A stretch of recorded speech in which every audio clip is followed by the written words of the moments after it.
హల్లెలూయా! దేవునికి మహిమ కలుగును గాక. మరొకసారి ప్రశస్తమైన దేవుని వాక్యాన్ని మీ మధ్యకి తీసుకురావడానికి దేవుడిచ్చిన గొప్ప అవకాశానికి వందనాలు చెల్లిస్తున్నాను. అందరూ బాగున్నారా? మీరందరూ బాగుండాలని, ప్రభువు కృపలో వర్ధిల్లాలని అనుదినం అనుక్షణం మీకోసం మేము ప్రార్థన చేస్తూ ఉంటున్నాము. ఇంతవరకు మీ ప్రార్థన అవస్థలు మీరు మాకు తెలియజేసినందుకు వందనాలు. అలాగే మీ అమూల్యమైన సహకారాన్ని కూడా మీరు మాకు అందిస్తున్నందుకు వందనాలు చెల్లిస్తుంటున్నాను. వాక్యంలోకి వెళ్ళకముందు చిన్న ప్రార్థనతో మనం ముందుకెళ్దాం. మీరున్న చోట మోకరించండి. ప్రభువా నాతో మాట్లాడు అని చెప్పుటను బట్టి దేవుడు మనతో మాట్లాడడానికి సిద్ధంగా ఉంటున్నాడు. కళ్ళు మూసుకుందాం, ప్రార్థన చేసుకుందాం. ప్రేమ నమ్మకం గల ప్రియా పరలోకపు తండ్రి, నీకే వందనాలు చెల్లిస్తున్నాను.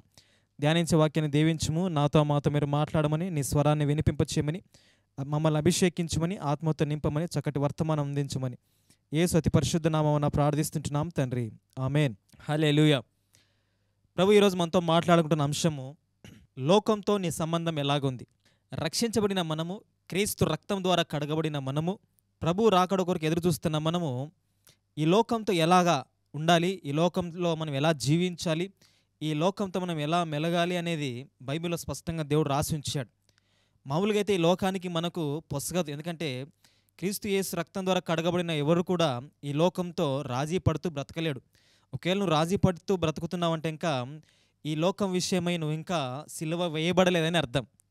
కాబట్టి యేసు రక్తం ద్వారా కడగబడి రక్షించబడి బాప్తిసం పొందిన మనము ఈ లోకానికి వేరే క్రీస్తు కొరకు క్రీస్తులా బ్రతకాలని ప్రభు చిత్తమైంచినది. కాబట్టి ఇది ఈరోజు దేవుడు మనతో మాట్లాడాలనుకుంటుండగా, లోకంతో నీ వైఖరి ఎలాగుంది? లోకంతో నువ్వు రాజీ పడిపోతున్నావా? లోకంలో ఉన్న రకరకాల విషయాలతో, ఆచారాలతో, పద్ధతులతో నువ్వు కొనసాగిపోతున్నావా అనేది ఆలోచించాలి. ఒకటి గుర్తుపెట్టుకోండి, దేవుని నమ్మిన బిడ్డ, విశ్వాసి ప్రభు కొరకు రోషంగా క్రీస్తు కొరకు బ్రతకడానికి ఎల్లవేళలా సిద్ధంగా ఉంటాడు. తాను గొప్పగా బ్రతకాలని ఆశిస్తాడు. క్రీస్తుకు మంచి పేరు తీసుకురావాలని ఎంతగానో ప్రయాసపడతాడు.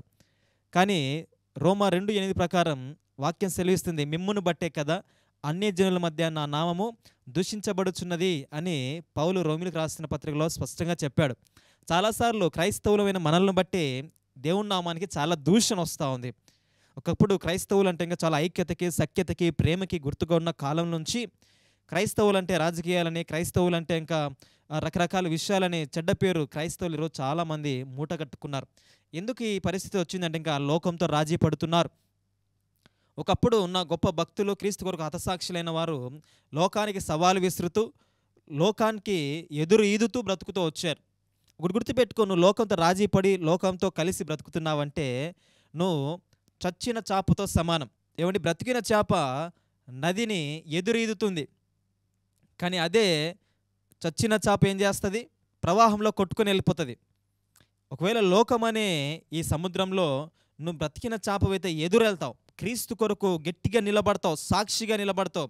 అదే చచ్చిన చేపవైతే నువ్వు ఆ లోకం అనే ప్రవాహంలో కొట్టుకొని పోతావు, అంటే రాజీ పడిపోతావు. చిన్న చిన్న నిందలకు, అవమానాలకు కృంగిపోయి, అందరూ చేస్తున్నారు కదా నేను చేస్తే తప్పేంటి, వాళ్ళు మాట్లాడుతున్నారు కదా నేను మాట్లాడితే తప్పేంటి, వాళ్ళు అలా చేస్తున్నారు కదా మనం చేస్తే తప్పేంటి, మనం అయినా కానీ భారతదేశంలో ఉన్నాం కదా, మనం ఇవి కూడా చేయకపోతే ఎలాగా, దేవుడు ఇవన్నీ చేయొద్దని చెప్పలేదు కదా ఎక్కడే కానీ అని చాలామంది రాంగ్ క్వశ్చన్ చేస్తారు. వాళ్ళందరూ కూడా లోకంతో రాజీ పడే క్రైస్తవులను గుర్తుపెట్టుకోవాలి. లోకంతో రాజీ పడకుండా, లోకంతో నువ్వు సిలువ వేయబడినప్పుడే నువ్వు నిత్యరాజ్యానికి చేరగలవు. కాబట్టి లోకంతో నీకు సంబంధం లేదు. భక్తుడు అదే అన్నాడు, లోకంతో సంబంధం లేదంటే మళ్ళీ మనం ఎట్లన్నా వేరే లోకం ఏమైనా ఉందా, మనం వేరే గ్రహాంతరంలో ఏమైనా బ్రతుకుతున్నామా, మనకంటూ వేరే గ్రహం ఏమైనా ఉందా అంటే కాదు. మనం ఈ దుష్టలోకంలో ఈ వక్రజనము మధ్యనే మనం నివసించాలి అని దేవుని వాక్యం సెలవిస్తూ ఉంటున్నది. ఇంకొక ఉదాహరణ చెప్తాను చూడండి. తామర పుష్పం మీకు బాగా తెలిసే ఉంటుంది. ఈ తామర పుష్పం ఎప్పుడు కూడా బుడదలోనే ఉంటుంది. కమల పువ్వు బుడదలో ఉంటుంది, కానీ దానికి బుడద అంటదు. చిన్న బుడద పడినా కానీ, లేదంటే నీటి చుక్క కూడా పడినా కానీ ఆ తామర పుష్పం మీద నుంచి అది జారిపోతుంది, దానికి బుడద అంటదు. మరి ప్రతి క్రైస్తవుడు కూడా అలాగ ఒక తామర పుష్పంలాగా ఉండాలి. లోకమనే ఒక బురదలో, లోకమనే పాపంలో, లోకమనే పాపిష్టి దుష్ట లోకంలో, వక్ర జనము మధ్య మనం నివసిస్తున్నప్పటికీ ఆ పాపము మనల్ని అంటకూడదు. లోతు సొదొమ గొమొర్రాలకు వెళ్ళాడు, అక్కడ పాపమును అంటించుకున్నాడు. అదే అబ్రాహాము లోతుకు వేరే క్రీస్తు కొరకు సాక్షిగా నిలబడుతూ వచ్చాడు. ఒకరేమో రాజీ పడ్డారు, ఒకరేమో రాజీ పడలేదు. చూసారా? లోకంతో ఎప్పుడు కూడా రాజీ పడకూడదు మనం. అక్కడ దానియేలు గురించి మనం ధ్యానిస్తే, దానియేలు రాజు ఇచ్చిన ఆహారం కాకుండా వేరొక ఆహారం, శాకాహారాన్ని భుజించాడు. అక్కడున్న రాజ్యంలో ఉన్న ఆచారాన్ని తను పాటించలేదు. లోకానికి విరుద్ధంగా వెళ్ళాడు. కానీ దేవుడు దానియేలును వాడుకుంటూ వచ్చాడు. ఎంత గొప్ప విషయం. కానీ ఈనాడు మనం గమనించినట్లయితే ఈ లోకంలో ఉంటూ లోకంతో కలిసిపోతున్నాం కాబట్టి క్రైస్తవేతరులు ఎవరో గుర్తుపట్టలేకున్నారు. ఒకప్పుడు క్రైస్తవులు అంటే మీరు చూస్తానే మీరు క్రైస్తవులా అని చెప్పగలిగినంత ప్రేమ, చెప్పగలిగినంత విశ్వాసము, చెప్పగలిగినంత సఖ్యత, ఐక్యత క్రైస్తవ వర్గంలో, క్రైస్తవ సంఘంలో కనపడేది. కానీ రాను రాను ఆ ప్రేమ చల్లారిపోతా వస్తూ ఉంది. రాను రాను నులివెచ్చని క్రైస్తవులు ఎక్కువైపోతుంటున్నారు. రాను రాను జారిపోయే క్రైస్తవులు ఉంటున్నారు. రాను రాను వెనుకకి తిరిగి చూసే క్రైస్తవులు చాలామంది ఉంటున్నారు. తద్వారా క్రైస్తవం చాలా భ్రష్టు పట్టిపోయింది. ఈనాడు చాలా వేదనతో, బాధతో చెప్తున్న మాటలు ఇవేంటంటే, ఇంకా ఈనాడు క్రైస్తవుడు లోకంతో రాజీపడి లోకంతో కలిసి జీవిస్తున్నాడు. క్రీస్తు కొరకు ప్రత్యేకంగా జీవించడం లేదు. ఆనాడు దానియేలుకి శాసనం ఇవ్వబడింది. నువ్వు నెబుకద్నెజర్ రాజును మొక్కాలి అని దానియేలుకు శాసనం ఇవ్వబడింది. రాజ్యమంతా కూడా నెబుకద్నెజర్ కాళ్ళ దగ్గరకు వచ్చి మ్రొక్కింది. కానీ దానియేలు మాత్రము నేను మ్రొక్కను అని చెప్పేసి, ఇట్టి శాసనం అయిన తర్వాత దానియేలు 6వ అధ్యాయం 7-8 చదివితే, ఇట్టి శాసనమైన తర్వాత దానియేలు యథావిధిగా తను మేడ మీదకి ఎక్కి యెరూషలేము వైపు కిటికీలు తెరిచి ముమ్మారు ప్రార్థన చేస్తానని ఉంటుంది. శాస్త్రం రాయబడింది దానియేలుకు మ్రొక్కబడాలని. లోకమంతా మ్రొక్కారు కదా, నేను ఒక్కడిని ఎందుకు మ్రొక్కకూడదు అని దానియేలు అనుకునుంటే దానియేలు గొప్ప భక్తుడయ్యేవాడు కాదు. దానియేలు బహుప్రియుడిగా పిలువబడేవాడు కాదు. కానీ లోకమంతా మ్రొక్కిన నేను నా దేవుని తప్ప ఇంకొకరిని ఎవరిని మొక్కను అని దానియేలు తీసుకున్న నిర్ణయమే దానియేలు గొప్ప ప్రవక్తగా చేస్తూ వచ్చింది. అందుకే దానియేలు రాజులు మారారు కానీ దానియేలు ప్రధానమంత్రిగా మారలేదు. అందుకే దేవుడు దానియేలు స్థానాన్ని స్థిరపరిచాడు. రాజులు వస్తారు పోతారు, కానీ దానియేలు స్థానం మాత్రం ఎప్పుడు కూడా పర్మనెంట్, అక్కడే లోకల్. అర్థమవుతుందా? ఎందుకు చేశాడు అలాగా? దానియేలు రాజు ఇచ్చిన శాసనానికి వ్యతిరేకంగా వెళ్ళాడు. నేను నా దేవునికి తప్ప ఇంకొకరికి మొక్కను అని తీర్మానం చేసి స్థిరంగా నిలబడ్డాడు. ఆ తీర్మానం కోసము సింహాల బోన్లో కూడా వెళ్ళడానికి సిద్ధపడ్డాడు. కొన్నిసార్లు మన లోకానికి వ్యతిరేకంగా వెళ్తున్నప్పుడు కొన్ని శ్రమలు వస్తాయి, కొన్ని నిందలు వస్తాయి. రాను రాను ప్రభుత్వం చెప్తుంది మనకు, మీరు మా యొక్క గుడికి రాకపోతే, మీరు మా దేవుని మొక్కకపోతే మీకు రేషన్ ఇయ్యము, మాకు సంబంధం లేదు, మీరు ఈ ప్రాంతంలో నివసించడానికి లేదు, మీకు ఓటు హక్కు లేదు, మీకు ఆధార్ కార్డు ఉండదు అని రాను రాను రోజులలో క్రైస్తవులను భయపెట్టే రోజులు అతి త్వరలో రాబోతున్నాయి. ఆల్రెడీ చాలా ప్రాంతాల్లో వచ్చేసాయి. అలాగా గుర్తుపెట్టుకోండి. అయినా కానీ అటువంటి సమయంలో నిలబడ్డవాడే నిజమైన క్రైస్తవుడు. ఈ లోకంలో వచ్చే ఉప్పు పప్పు కోసం, వాళ్ళు ఇచ్చే వస్త్రాల కోసం, వాళ్ళు ఇచ్చే షెల్టర్ కోసం ఆశపడి దేవుని ఎదుట మనల్ని అమ్ముకున్నామంటే మనం నిజమైన క్రైస్తవులు కాదు. అందుకే దేవుడు అన్నాడు, ప్రభు రాజ్యం కొరకు వచ్చేవాళ్ళు చాలా తక్కువ మంది అంట. ఇరుకు మార్గం ఇది, అందరు రాలేరు దీంట్లోకి. రాను రాను క్రైస్తవులు చాలా తగ్గిపోతారు. నిజమైన క్రైస్తవులు ఇంకా చాలా తగ్గిపోతారు. ఎందుకంటే ఇంకా రాను రాను లోకంతో రాజీ పడే క్రైస్తవులు చాలా ఎక్కువ అయిపోతారు. చేస్తే తప్పేంటి అని అంటారు అనమాట. దానియేలు అనుకున్నాడా చేస్తే తప్పేంటని? ఎస్తేర్ అనుకుందా అలాగా? చేస్తే తప్పేంటని అనుకోలేదే. ప్రభు కొరకు రోషంగా నిలబడ్డారు వాళ్ళు. లోకానికి వేరే క్రీస్తు కొరకు బ్రతికారు. షడ్రక్ మెషక్ అబేద్నెగోలు మొక్కమన్నాడు, మొక్కలేదు. మొక్కకపోతే అగ్నిగుండంలో వేసేస్తామన్నాడు. షడ్రక్ మెషక్ అబేద్నెగోలని వేసేయండి అన్నాడు. అగ్నిగుండంలో పడ్డారు షడ్రక్ మెషక్ అబేద్నెగోలు. మా దేవుడు మమ్మల్ని రక్షించినా రక్షించకపోయినా మేము నిన్ను మొక్కం రాజా అని తీర్మానం చేసిన గొప్ప భక్తులు ముగ్గురు. ఆ అగ్నిగుండంలో వారితో పాటు 4వ వ్యక్తిగా దేవుడు ఉన్నాడంట. స్తోత్రం. కనీసం అగ్ని వాసన కూడా వాళ్ళని అంటలేదంటే మీరు అర్థం చేసుకోవాలి, వారు లోకానికి వ్యతిరేకంగా వెళ్ళినప్పుడు దేవుడు వారికి తోడై ఉన్నాడు. అది గుర్తుపెట్టుకోవాలి. మనం లోకానికి ఎప్పుడైతే వ్యతిరేకంగా వెళ్తూ వస్తామో, లోకానికి వేరే బ్రతుకుతామో, లోకమంతా నిన్ను అసహించుకోవచ్చు, కానీ లోకమంతా నిన్ను చెదిరించుకోవచ్చు, కానీ నిన్ను వెలివేయచ్చు. కానీ నువ్వు వేరే మతంలోకి వెళ్ళావని, నువ్వు కులం తక్కువ వాడివని నిన్ను వెలివేయచ్చు, కానీ దేవుడు నిన్ను హక్కును చేర్చుకుంటాడు. దేవుడు నిన్ను ఆదరిస్తాడు. దేవుడు తన చంకని నిన్ను ఎత్తి పెట్టుకుంటాడు. ముదిమి వచ్చే వరకు నిన్ను ఎత్తుకునేవాడు నా దేవుడు. అది గుర్తుపెట్టుకో. లోకమంతా వెలివేసిన నా దేవుడు నిన్ను వెలివేయడు. అది గుర్తుపెట్టుకో ఎప్పుడైనా సరే. క్రైస్తవుడు అయినందుకు బాధ అనుభవించాలి అని మొదటి పేతురు రాస్తూ ఉంటాడు. క్రైస్తవుడు అన్న పేరును బట్టి మనం చాలాసార్లు బాధ అనుభవించాలంట. ఈరోజు సమాజంలో జరుగుతుంది అదే. బైబిల్ పట్టుకొని పోతుంటే కొడుతున్నారు. చర్చిలు కనిపిస్తే సిలువ మీద జెండాలు కట్టేస్తున్నారు. పాస్టర్ల మీద దాడి చేస్తుంటున్నారు. మణిపూర్లో ఎంతమంది మరణించారో మనకందరికీ తెలిసిన విషయమే. ఎన్ని దాడులు జరుగుతున్నాయో క్రైస్తవుల పైన. ఎందుకు ఇవన్నీ జరుగుతున్నాయి? అంత దినాలు సమీపించి ఉన్నాయి. గురుగులు గోధుమల మధ్య దేవుడు జల్లడబట్టబోతుంటున్నాడు. తోడేళ్ళు గొర్రెలు దేవుడు ఏర్పాటు చేయబోతుంటున్నాడు, వేరు చేయబోతుంటున్నాడు. రాను రాను కఠినతరమైన పరిస్థితులు రాబోతుంటున్నాయి. నిజమైన క్రైస్తవుడు మాత్రమే దేవుని దగ్గర నిలబడతాడు. మిగిలిన క్రైస్తవులంతా పొట్టంతా తేలిపోబోతాన్ని గుర్తుపెట్టుకో. నువ్వు పొట్టులో ఉన్నావా గింజలో ఉన్నావా ఒకసారి పరీక్షించుకో. భక్తిహీనుడు గాలికి చెదరగొట్టు పొట్టు వలె ఉంటాడంట. కానీ దేవుని నమ్మిన బిడ్డ ఒక విత్తనంలాగా గింజలాగా ఉంటాడంట. నువ్వు పొట్టువా గింజవా ఒకసారి ఆలోచించుకో. ప్రభు రాకడ సమీపంగా ఉంటున్నది. చాలామంది వాక్యం వింటున్న మీరు చాలామంది ప్రభుత్వం ఇస్తున్న పథకాల కోసము క్రైస్తవుడు అని చెప్పుకోవడానికి సిగ్గుపడే వాళ్ళు చాలామంది ఉన్నారు. లేరంటారా? కానీ ఆనాడు మా దేవుడు మమ్మల్ని రక్షించినా రక్షించకపోయినా మేము మీ రాజుకం రొక్కమన్న షడ్రక్ మెషిక్ అభిజ్ఞ లాంటి విశ్వాసులు దేవునికి రోజు కావాలి. లోకంతో రాజీపడి లోకంతో కలిసిపోయే క్రైస్తవులు దేవునికి అవసరం లేదు. లోకంతో సంబంధం పెట్టుకొని చట్టాపట్లు వేసుకొని లోకంతో తిరిగే వాళ్ళు దేవునికి అవసరం లేదు. పౌలు అంటాడు, నేను లోకంతో సిలువ వేయబడ్డానంటాడు. లోకంతో సిలువ వేయబడ్డాడంట. సిలువ వేయబడినవాడు దిగిరాడానికి ఆస్కారమే ఉండదు. నువ్వు తిరిగి లోకంలో కలిసిపోతున్నావు, తిరిగి లోకంతో సంబంధం పెట్టుకొని ఉంటున్నావంటే, లోకంతో రాజీపడి బ్రతుకుతున్నావంటే నువ్వు సిలువ వేయబడలేదు. కేవలం ఆదివారం ఒక్కటే సిలువ వేయబడుతున్నావు అంతే. మిగిలిన టైంలో ఆ సిలువను ప్రక్కన పెట్టేసి నువ్వు ఓన్గా నీ సొంతంగా నువ్వు లోకం కొరకు బ్రతుకుతూ ఉంటున్నావు. తద్వారా దేవుని సంతోషపెట్టెలో గుర్తుపెట్టుకో, దేవుని ఆనందపరచులో గుర్తుపెట్టుకో. పరలోక రాజ్యాన్ని స్వతంత్రించుకోలేవు. లోకంతో నీ సంబంధం ఎలాగుంది? అసలు ఈ లోకం మనది కాదు అని దేవుని వాక్యం స్పష్టంగా చెప్పింది. మరొకసారి చెప్తున్నాను, మనం నివసిస్తున్న ఈ లోకము మనది కాదు. ఈ లోకంలో మనం పరదేశులం అంతే. మన స్థిర నివాసము పరలోకంలో ఉంది. ఆమేన్. మన పరలోకంలో ఉండబోతున్నాం. నిజమైన రక్షించబడిన బిడ్డ పరలోకంలో నివాసి ఉంటాడు. స్థిర నివాసం పైన మనకి. ఇది కేవలం పరదేశులం మాత్రమే. మనం ఇక్కడ ఓన్లీ రెసిడెన్స్ మాత్రమే. పర్మనెంట్ అడ్రస్ మంది పైన. బిల్లీ గ్రహం గారు చనిపోతున్నారంట. నేను చనిపోయినప్పుడు మీరు ఎవరు బాధపడద్దు, ఎందుకంటే నేను చనిపోలేదు, నా అడ్రస్ మారింది అన్నాడంట. అర్థమవుతుందా? ఆయన అన్న మాట అది. అడ్రస్ మారుతుంది అంతే. భూలోకం నుంచి పరలోకానికి వెళ్తాడు క్రైస్తవుడు, తేడా ఏం లేదు. ఇది యాత్రికులం. మనం ఇక్కడికి జస్ట్ ఒక పిక్నిక్ లాగా వచ్చామంతే. ఒక చిన్న ఎగ్జామ్ రాయడానికి వచ్చాం.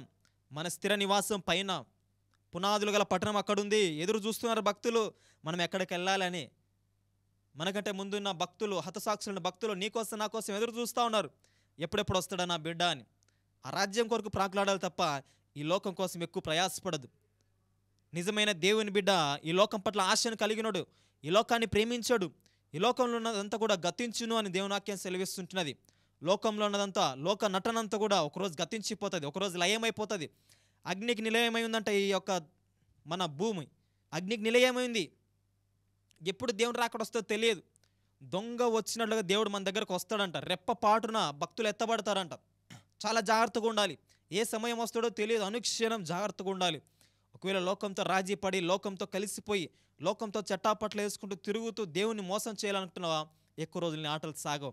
ప్రభువు రాకడ సమీపంగా ఉంటున్నది. చాలా జాగ్రత్తగా ఉండు. ఈ లోకం అనేది కాదు, అది గుర్తుపెట్టుకో. ఈ లోకం అనేది కాదని దేవుని వాక్యం స్పష్టంగా సెలవిస్తుంది. దీని విషయంలో ఎక్కువ చింతించద్దు. ఏమి తిందుమా, ఏమి త్రాగుదామా, ఏమి ధరించుకుందామా అని ఎక్కువ ఆలోచించద్దు. నువ్వు కట్టుకున్న ఇంట్లో నువ్వు ఎక్కువ రోజులు ఉండలేవు.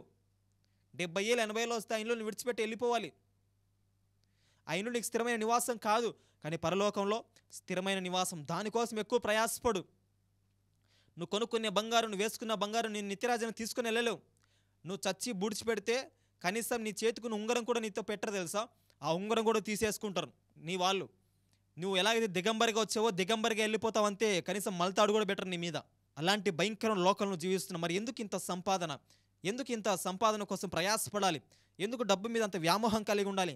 ఎందుకు పదవి మీద అంత వ్యామోహం కలిగి ఉండాలి? ఎందుకు ఆస్తి పాస్తుల విషయమే అంత ప్రేమానురాగాలు కలిగి ఉండాలి? ఇవేవి కూడా శాశ్వతం కాదు. ఇవేవి కూడా నేను నిత్యరాజ్యానికి నడిపించలేవు. నిత్యరాజ్యానికి నడిపించగల దేవుడు ఒక్కడే, యేసుక్రీస్తు వారు మాత్రమే. ఆయన యందు మనసు ఉంచుదాం. ఈ లోకంలో మనం కేవలం పరదేశులం, యాత్రికులం. We are just and pilgrims. యాత్రికులం అంతే. కాశ్మీర్కి వెళ్తాం, చూసి వస్తాం అంతే. ఎక్కడరా మీ ఇల్లు అంటే మాది కడప అని చెప్తాం, కాశ్మీర్లో ఉన్నా కానీ. అమెరికాలో ఉన్న వాళ్ళని అడగండి, ఎక్కడ మీ ఊరు అంటే మాది అనకాపల్లి అంటారు. ఎందుకు? వాళ్ళ రెసిడెన్స్ ఇక్కడ, వాళ్ళ పర్మనెంట్ అడ్రస్ ఇక్కడ. వాళ్ళు చదువుకోవడానికి అక్కడికి వెళ్ళారు. అదొక టూరిస్ట్ ప్లేస్ లాగా, ఒక పిలిగ్రిమ్ లాగా అంతే. దేవుడు అన్నాడు, ఇది మనకు ఒక యాత్రాలోకం అంతే. పరదేశులం ఈ లోకంలో మనం. పరలోకం నా దేశం, పరలోకమే మన పౌరసత్వం, పరలోకమే మన నివాసం, పరలోకపు తండ్రి మన తండ్రి. గుర్తుపెట్టుకోండి, ఈ లోకంలో మనం యాత్రికులం, పరదేశులం. చూడండి, హెబ్రీయులకు రాసిన పత్రిక 13వ అధ్యాయము, హెబ్రీయులకు రాసిన పత్రిక 11వ అధ్యాయం 13వ వచనం. వీరందరూ ఆ వాగ్దానముల ఫలం అనుభవింపకపోయినను దూరం నుండి చూచి వందనము చేసి తాము భూమి మీద పరదేశులమును యాత్రికులమై ఉన్నామని ఒప్పుకొని విశ్వాసము గలవారై మృతి నొందిరి. హెబ్రీ 11వ అధ్యాయం అంతా కూడా విశ్వాస వీరుల గురించి రాయబడింది. హేబేలు మొదలుకొని సంసోను వరకు కూడా, గిద్యోను వరకు కూడా, మోషే, అబ్రహాము, హానోకు, నోవాహ్, సంసోన్, సాల్మోన్, గిద్యోన్, యెఫ్తా, ఇలాంటి గొప్ప గొప్ప భక్తుల గురించి హెబ్రీ 11లో మనకు కనిపిస్తుంది. భక్తుడు అంటున్నాడు, వారందరూ కూడా విశ్వాసంతో మృతి పొందారంట. ఏమని విశ్వాసంతో? ఈ లోకంలో మనము పరదేశులము, యాత్రికులం. ఈ 60-70 సంవత్సరాలు మనది కేవలం యాత్రా జీవితం అంతే. జస్ట్ ఒక టూరిస్ట్ లాగా మనం అంతే వచ్చాం ఇక్కడికి. ఇక్కడ కొన్ని పాఠాలు నేర్చుకుంటాం, ప్రభు కొరకు బ్రతుకుతాం, నశించిపోతున్న ఆత్మలు రక్షిస్తాం, తిరిగి మన స్థిర నివాసానికి మనం వెళ్ళిపోతాం. కాబట్టి ఈ లోకంతో ఎక్కువ సంబంధం పెట్టుకోవద్దు. ఈ లోకంలో చస్తే నీతో పాటు ఎవడన్నా నీతో పాటు సమాధిలో దిగడానికి సిద్ధంగా ఉంటాడో చెప్పండి? ఎవడు రాడు. ఎవడికి ప్రాణం వానికి తీపి ఎక్కువ, ఎవని ప్రాణం వానికి ఇష్టం. భర్త చచ్చిపోతే భార్య అంటే ఏడుస్తూ ఉంటుంది, అయ్యో నా భర్త చనిపోయాడే, నేను చచ్చిపోతా ఉంటుంది. నిజంగా చచ్చిపోతారా అండి? చచ్చిపోరు. చచ్చిపోవాలని కోరుకోవడం లేదు, కానీ ఎవరు అలా చెయ్యరు సామాన్యంగా. ఈ లోకము నటన, ఈ లోకమంతా మాయ, ఈ లోకమంతా మోసం. మాయలోకం ఇది నిన్ను భ్రమలోకి నెట్టిస్తుంది. ఈ లోకం కొరకు జీవించేలా నిన్ను ప్రేరేపిస్తుంది. ఈ లోకం మీద ఆశ పెట్టుకునేలా చేస్తుంది. బైబిల్లో ఒక భక్తుడు రాస్తూ అన్నాడు, నా ప్రాణమా తినము త్రాగుము సంతోషించుము అని అనుకుంటున్నాడంట. వాడు అనుకుంటున్నప్పుడు దేవుడు ప్రత్యక్షమైనాడు. అన్నాడంట, ఈ రాత్రి నీ ప్రాణం అడుగుతూ నువ్వేం చేస్తావు అన్నాడంట. నిజమే కదా? ఎంత సంపాదించినా, ఎన్ని కోట్లు సంపాదించినా నువ్వు అది ఇక్కడ వదిలి వెళ్ళాల్సిందే. గొప్ప గొప్ప భక్తులను, రాజకీయవేత్తల్ని, ప్రపంచాన్ని గెలవాలనుకున్న హిట్లర్, అశోక చక్రవర్తి, నెపోలియన్, వీళ్ళందరూ కూడా ప్రపంచాన్ని కాన్కర్ చేయాలనుకున్నారు, ప్రపంచాన్ని శాసించాలనుకున్నారు. ఏమైపోయారు? మట్టికి మన్ను అయిపోయారు. వాళ్ళ రాజ్యం స్థిరంగా లేదు. కానీ 2000 సంవత్సరాల క్రితం, కేవలం 3.5 సంవత్సరం తన బోధల ద్వారా, తన సూచక్రియల ద్వారా తన ప్రేమను చాటించగా ఇప్పటికీ ఆ వ్యక్తి భూమిని ప్రభావితం చేస్తూ ఉంటున్నాడు. ఇప్పటికే కొన్ని లక్షల కోట్ల మందికి ఆయన మాదిరికరంగా ఉంటున్నాడు. కొన్ని వందల కోట్ల మందికి ఆయన ఆరాధ్య దైవమయ్యాడు. నిజ క్రైస్తవునికి ఆయన రక్షకుడయ్యాడు. పరమందు ఆసీనుడై ఉన్న దేవుడై ఉన్నాడు. ఆయన ప్రపంచాన్ని కాన్కర్ చేయాలనుకున్నాడు. ప్రపంచాన్ని స్వతంత్రించుకోవాలా, ప్రపంచాన్ని ఏలాలనుకున్న గొప్ప గొప్ప రాజులు మట్టికి మన్నైపోయారు. ఎంతోమంది గొప్ప గొప్ప కవులు లయమైపోయారు. ఎంతో గొప్ప గొప్ప నటులు మన కళ్ళ ముందర లయమైపోతూ వచ్చారు. మైకేల్ జాక్సన్ పాప్ సింగర్ ప్రపంచాన్ని ఒక ఊపు ఊపేశాడు.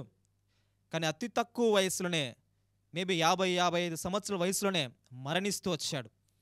కొన్ని వందల వేల కోట్ల ఆస్తిపరుడు. ఏమన్నా తీసుకుని వెళ్ళాడా? ఏమన్నా సంపాదించుకున్నాడా? ఏమీ లేదే. మరి ఎందుకు అంత తాపాత్రయం?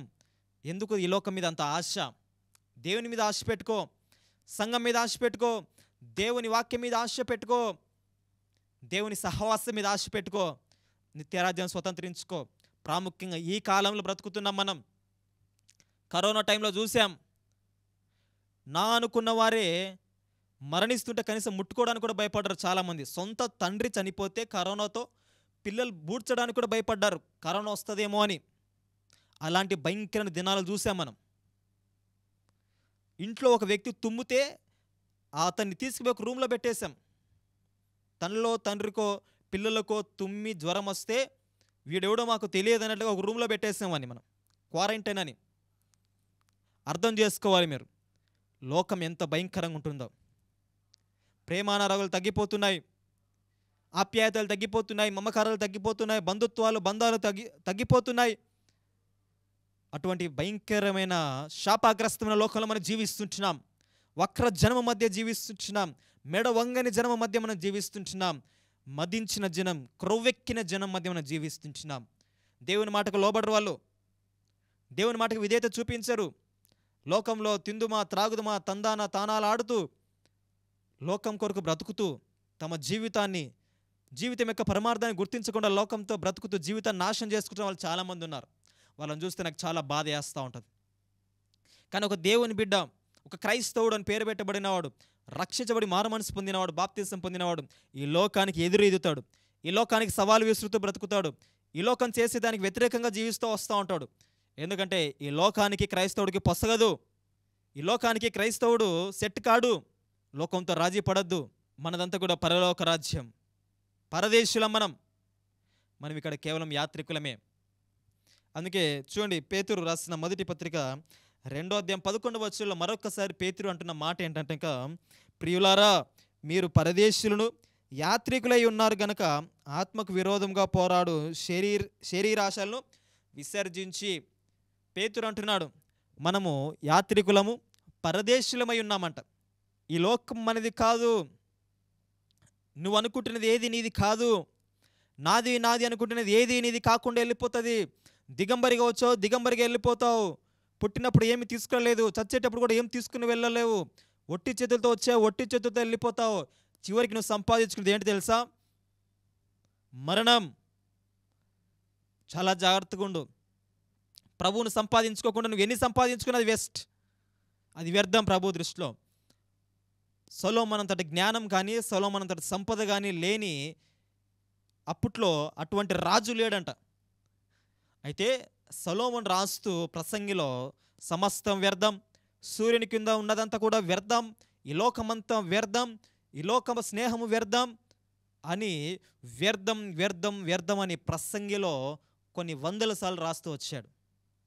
అంతటి జ్ఞాని, 1000 మంది భార్యలు కలిగినవాడు, ఇంచుమించుగా కొన్ని వందల కోట్ల ఆస్తిపరుడు, మహాజ్ఞాని, 1000 సామెతలు రాసినవాడు, 3000 కీర్తనలు రాసినవాడు. సొలొమోను అంటున్న మాట సమస్తం వ్యర్థం, సూర్యుని కింద ఉన్నదంతా వ్యర్థం. ఎందుకన్నాడు ఆ మాట? ఈ లోకంలో దొరికే సంతోషం సంపూర్ణమైన సంతోషం కాదని గుర్తించాడు. అందుకే వ్యర్థంగా కనపడింది. ఓ క్రైస్తవుడా, ఈ లోకం నీకు ఒక వ్యర్థంలా కనపస్తుందా? నన్ను అడిగితే ఈ లోకం ఒక డస్ట్బిన్ లాంటిది. ఇదంతా చెత్త, మనకు ఉపయోగకరమైనది కాదేది. ఈ లోకంలో జీవిస్తూనే ఈ లోక మాలిన్యం అంటకుండా నువ్వు బ్రతకాలి. ఈ లోకంలో బ్రతుకుతూనే ఈ లోక శ్వాసను తీసుకోకుండా బ్రతకాలి. లోకానికి వేరే క్రీస్తు కొరకు బ్రతకాలి. ప్రత్యేకింపబడిన వారుగా బ్రతకాలి. సంఘం అంటే ఏంటి తెలుసా? అసలు సంఘం అంటే ఏదో పెద్ద పెద్ద బిల్డింగ్లు, పెద్ద పెద్ద చర్చిలు, గిన్నీస్ బుక్లు రికార్డులు ఎక్కిన చర్చిలు, ఆ చర్చిలు కాదు. చర్చ్ అంటే సంఘం అంటే ప్రత్యేకింపబడిన వారు, ఏర్పరచబడిన వారు, వేరైన వారు. ఎక్కడ ప్రత్యేకింపబడిన వారు? లోకంలో నుండి క్రీస్తులేకి ప్రత్యేకింపబడిన వారు. సపరేటెడ్ పీపుల్, ప్రత్యేకింపబడిన జనాంగం. ఏ గుంపులో ఉన్నాను? ఈ వాక్యం వింటుండగానే ఇంకెంతకాలం ప్రభువుని దుఃఖపరుస్తావు? ఈ లోకంతో నీ సంబంధం ఎలాగుంది? ఈ లోకంలో ఉన్న నీ స్నేహితులతో ఇంకా చెట్టాపట్లు వేసుకొని తిరుగుతున్నావా? నీ గురించి సాక్షి చెప్పాలి. అరే వాడు పిలిచినా రాలేరే, సినిమాకి ఎందుకు పిలుస్తారు, వాడు క్రైస్తవుడు అని నీ గురించి సాక్ష్యం చెప్పాలి. కానీ అందరికంటే ముందు నీకే ఫోన్ వస్తుంది, రే మామ సినిమాకి పోదాం రాని, మళ్ళీ సండే చర్చికి వస్తావు. నా గురించి నేను సాక్షి చెప్పగలను. నేను రక్షించబడినటువంటి నా కాలేజ్ డేస్లో ఏ రోజు కూడా మా ఫ్రెండ్స్ సినిమాకి వెళ్దాం రాని పిలిచేవాళ్ళు కాదు. స్టార్టింగ్లో పిలిచేవాళ్ళు. రక్షణ పొందకముందు సినిమాలు విపరీతంగా చూసేవాడిని. అయితే రక్షణ వచ్చాక మా స్నేహితులు చెప్పాను, నేను దేవుని నమ్ముకున్నాను, ఇక సినిమాలకి నేను రాను, ఆ సినిమాలు నేను చూడను, వ్యర్థమైన వాడికి నా సమయాన్ని ఇవ్వను అని చెప్పినప్పుడు నా స్నేహితులు చాలాసార్లు కించపరిచారు, అవమానపరిచారు, బలవంతంగా నన్ను తీసుకుని వెళ్ళాలని ప్రయత్నం చేశారు. ఖర్చు మేమే పట్టుకుంటాం, రారా బాబు, నువ్వేం ఖర్చు పెట్టద్దన్నారు. ఎంతగానో లాలించారు, కొన్నిసార్లు బెదిరించారు, నువ్వు రాకపోతే ఇలా బాగుండదు చూడని బెదిరించారు. ఎన్ని చేసినా కానీ నేను వారితో రాజీ పడలేదు. నెల అయిపోయింది, 2 నెలలు అయిపోయింది, 3 నెలలు అయిపోయింది, 4 నెలలు అయిపోయింది, 5 నెలల నుంచి వాళ్ళు పిలిచడం మానేశారు. నాతో మాట్లాడతారు, నాతో ఫ్రెండ్లీగానే ఉంటారు, కానీ అల్లరితో కూడిన ఆటపాటలకు కానీ, ఫంక్షన్స్కి కానీ, లేదంటే పార్టీస్కి కానీ, సినిమాలకు కానీ, రే వాడు పిలిచినా రాడరా, వాడు వదిలేయండి, వాడు ఏదో దేవుళ్ళు ఉన్నాడంట, మనం వదిలేయండి, వాడిని ఇబ్బంది పెట్టద్దు అని చెప్పేసి they stop to calling me. నన్ను పిలవడం మానేస్తారు ఇంకా. But still they are friends to me. Still నాతో మాట్లాడతారు, నాతో ఫ్రెండ్షిప్ చేస్తారు. కానీ ఆ విషయాల్లో మాత్రం నన్ను వాళ్ళు అర్థం చేసుకున్నారు. అలాగే నేను అర్థం చేసుకుంటున్నారా? అలా నిన్ను అర్థం చేసుకోవాలంటే నువ్వేం చేయాలి? నువ్వు చెప్పాలి, నేను రాను, ఫ్రెండ్స్ ఏమనుకుంటారో, ఇంట్లో వాళ్ళు ఏమనుకుంటారో, బంధువులు ఏమనుకుంటారో అని. చాలామంది క్రైస్తవులు ఈ వాక్యం వింటుండగా రాజీ పడే వాళ్ళు ఉన్నారు. నలిగేయకపోతే వచ్చేవాళ్ళు ఏమనుకుంటారో అని కొంతమంది నలిగేస్తారు. రకరకాలుగా చుట్టుపక్కల వాళ్ళు ఏమనుకుంటారో, బంధువులు ఏమనుకుంటారో అని చెప్పేసి దేవునికి విరోధమైన కార్యాలు చేస్తారు. మళ్ళీ మనసులో, ప్రభా నీకు తెలియదంటూ ఏది లేదు, నన్ను ఒక్కసారి క్షమించు తండ్రి అని ఒక ప్రార్థన దేవుని మొక్కని ఇస్త్రేస్తారు. ఏదో దేవుడు మీ ప్రార్థనలు వింటున్నట్లు. ఒకటి చెప్పనా, దేవుడి విషయమే చాలా దుఃఖపడుతున్నాడు, సంతాపం నొందుతున్నాడు. ఎందుకు తెలుసా? అది నీకు ఒక గొప్ప అవకాశం. నాకు తెలిసిన ఒక కుటుంబం రక్షించబడింది. అయితే ఆ రక్షించబడిన వారి తల్లి మరణించింది. ఆమె కూడా బిలీవరే. అన్య కుటుంబం నుంచి రక్షించబడ్డాక ఆమె మరణించింది. వ్యాధి వచ్చి 70 ఏళ్ళు వయసు ఉంటుంది. ఆ పెద్ద ఆమె మరణించింది. ఇప్పుడు సమాధి కార్యక్రమం చేయాలి. బంధువులందరూ వచ్చారు. వాళ్ళంతా కూడా హిందూస్. బంధువులందరూ అంటున్నారు, ఈమెని హిందూ సాంప్రదాయ ప్రకారం కాల్చాలి, హిందూ శ్మశాన వాటికలో బూడ్చిపెట్టాలి అని చెప్పేసి బంధువులంతా గొడవ చేస్తున్నారు.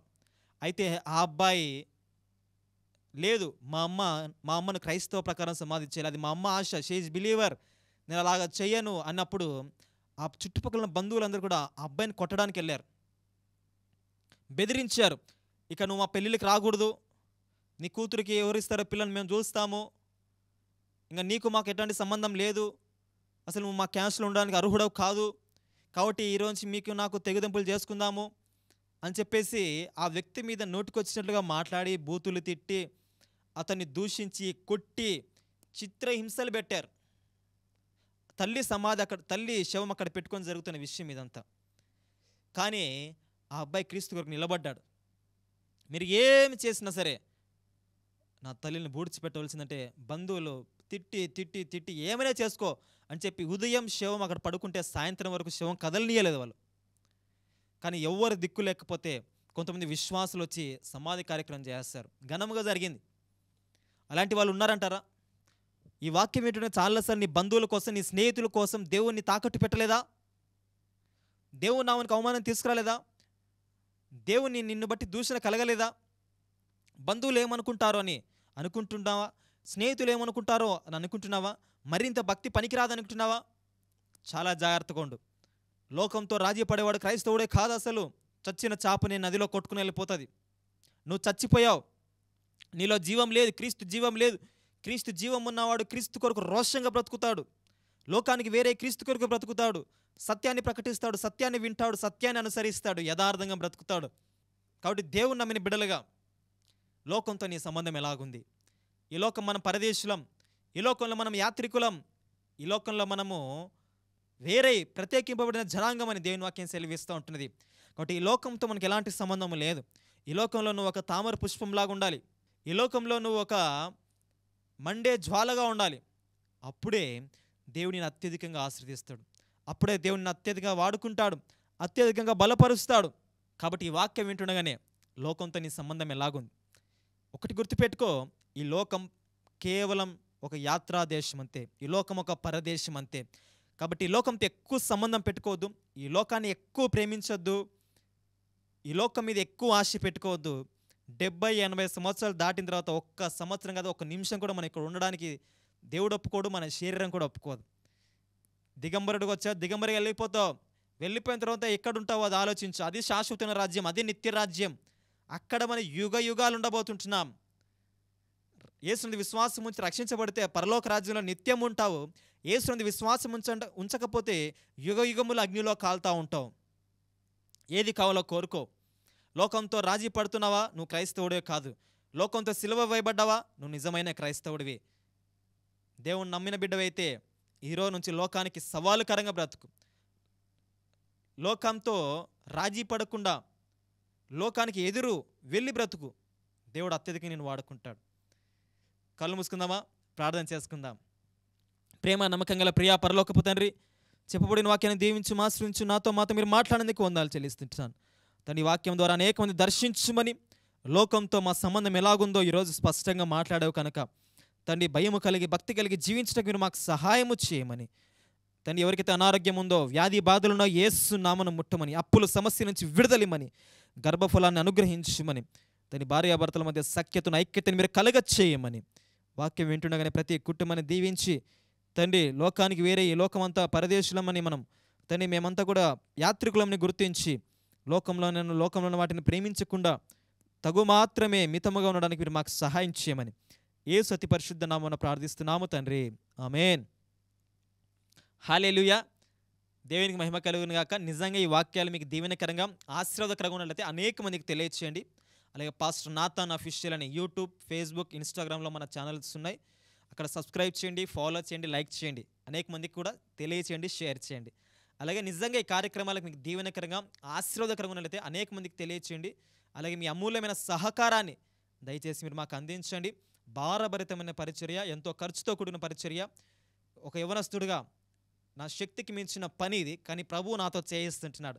కాబట్టి నిజంగా దేవుడు మిమ్మల్ని ప్రేరేపిస్తున్నతో దయచేసి ఆలస్యం చేయొద్దు. మీ గుప్పిళ్ళు విప్పండి. మిమ్మల్ని బట్టి, మీరు స్పాన్సర్ చేయడాన్ని బట్టి ఈ ప్రోగ్రాం కొన్ని లక్షల మంది చూడడానికి ఆస్కారం ఉంటుంది. కాబట్టి ఆ యొక్క ప్రతిఫలం మీకు వస్తుంది. కాబట్టి దయచేసి మీరందరూ కూడా ఈ పరిచర్యకు సహకరించండి, ప్రార్థించండి. ప్రభు కృప మనకందరికీ తోడైండును గాక. ఆమేన్. నశించిపోతున్న ఆత్మల కోసం భారం కలిగి సత్యమైన స్వచ్ఛమైన వాక్యం ప్రకటిస్తూ యేసే మార్గం, సత్యం, జీవం అని ఈ లోకాన్ని సవాలు విసురుతూ ప్రభు సేవలో ఆత్మల భారంతో నిరంతరం ప్రయాసపడుతున్న యవ్వన దైవ సేవకుడు బ్రదర్ నాథాన్ గారు తన పరిచర్యను కడప జిల్లాలో జరిగిస్తున్నారు. ఈ వాక్య సందేశాలు నిజంగా మీకు దీవెనకరంగా ఉన్నట్లయితే మాకు మీ అమూల్యమైన కానుకలను క్రింద ఉన్న మా గూగుల్ పే, ఫోన్పే నెంబర్కు పంపవచ్చు. మా నెంబర్ 9464600828. మరిన్ని ప్రార్థన అవసరతలకు సంప్రదించండి. 9464600828. మా చిరునామా ఏసే జీవపు ప్రత్యక్షత మినిస్ట్రీస్, మైదుకూర్, కడప జిల్లా. యేసుక్రీస్తు కృప మీ అందరికీ తోడైండును గాక. ఆమెన్.